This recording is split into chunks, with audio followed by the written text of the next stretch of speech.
Hello and welcome to Happy Handicrafts. In this video, we'll be making clay model number 35, which is a trinket tray. We are working through the book A Manual of Clay Modeling by Unwin. This book was originally published in 1912 and is apparently the book that was used by Charlotte Mason in her teaching of clay modeling. We are working through all 60 models from this book, so if you're a homeschooling family following the Charlotte Mason method and would like some minor guidance, come follow us, subscribe to our channel, and we'll do it all together. Now, just a couple things before we get started.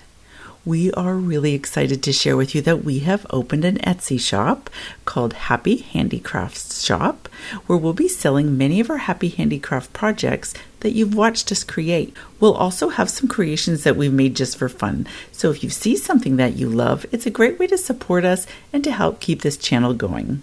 I'll put a link to it below. Also, be sure to check the notes in the description for a list of materials needed for this project and for a download of the biggest list of homeschool handicrafts on the internet. Pause this video for a moment so you can get that, and then let's get started.